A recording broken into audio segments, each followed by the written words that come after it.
Hey everybody, welcome to another edition of Storytime. Today we're going to read about someone that I learned a lot about growing up. Kind of had to because I was named after him. So we're going to get into a book about Nelson Mandela. If you don't know a lot about his background, about his history, hope that you will learn a little bit today. It's a very important story as we deal with some very significant challenges in our state and our country. This is an example of leadership. So, Nelson Mandela. Words and Paintings by Kadir Nelson. Give you a little shot of the cover first. Rollalala played barefoot on the grassy hills of Kunu. He fought boys with sticks and shot birds with slingshots.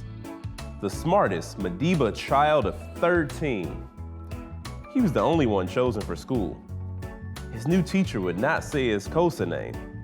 She called him Nelson instead. Nelson was 9 when his father joined the ancestors in the sky. But to continue his schooling, Nelson was sent miles away to live with a powerful chief. Brace yourself, my boy. His mother held her tears and said goodbye. The chief held counsel to warriors, medicine men, farmers, and laborers. The elder ones told stories of old Africa. For centuries, Thembu, Pondo, Xhosa, and Zulu people lived in the mountains and valleys of South Africa. The land was bountiful, fertile, and rich. The people hunted, fished, and raised crops, living in relative peace. But they made war on European settlers who came in search of land and treasure. The settlers' weapons were stronger and breathed fire. Slowly, the people were conquered.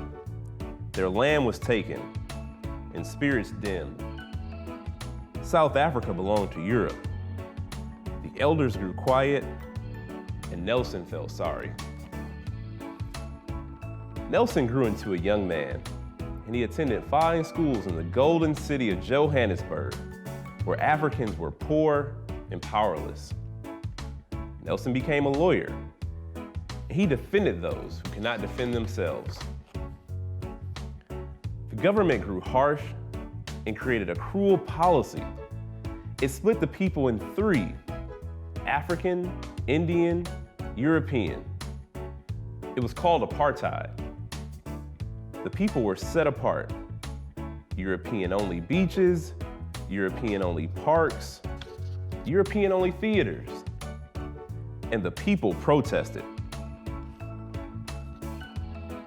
Nelson organized rallies to fight apartheid. We must win back Africa, he told them. South Africa is for all South Africans. Amandla, he shouted. Ngawethu, they responded. Power to the people, and the people loved him. Speaking out was against the law. Nelson was arrested, and he was jailed for a fortnight with 100 men. But they danced and sang, calling the ancestors to join the fight for freedom. Amandla, Ngawethu.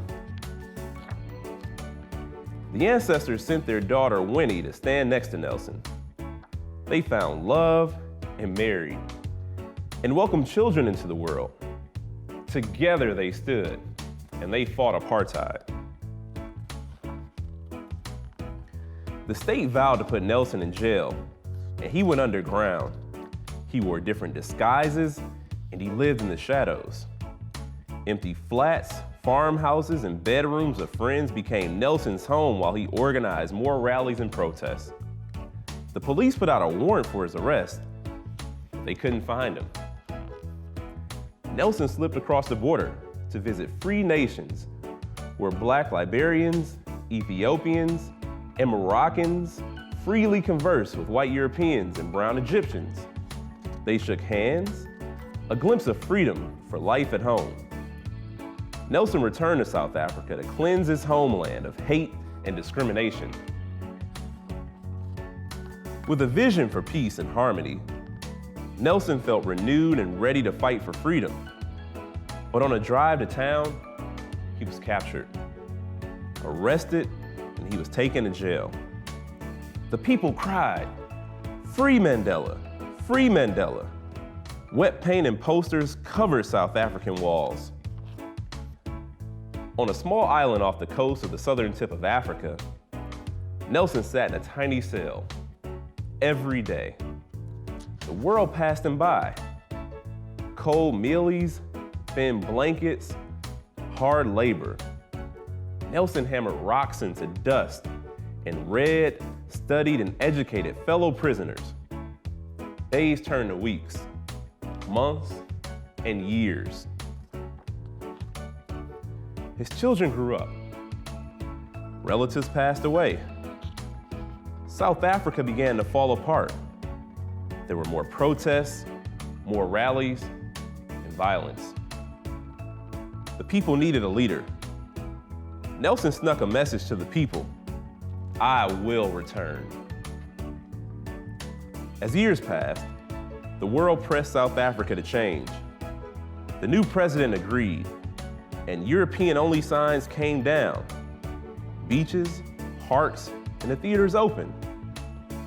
Nelson's comrades were set free. Apartheid was no more. Nelson was an old man, and after 27.5 years, the prison gates opened. Nelson was at last set free. Thousands surrounded him, and when he hugged him, Nelson looked into the sky and smiled at the ancestors. Mandela, thank you. The sun sparkled in his gray and white hair. Nelson stood proudly with the wind at his back and spoke to a colorful sea of people. We must forget our terrible past and build a better future for South Africa. Let us continue to fight for justice and walk the last mile to freedom. Millions were given the vote, and they elected Nelson Mandela to be their new leader. South Africa was free at last, and finally at peace. The ancestors, the people, the entire world celebrated. Mandela, Ngawethu, Nelson Mandela. You can learn a lot more about Nelson Mandela, his fight for freedom, and his fight for so many other people. And as we go on, and we should always consider about what are we doing for others? How is the work that we do impacting the lives of people around us? Because it's always more than us. It's always bigger than us. It's about everyone. Thanks, and I look forward to seeing you next time.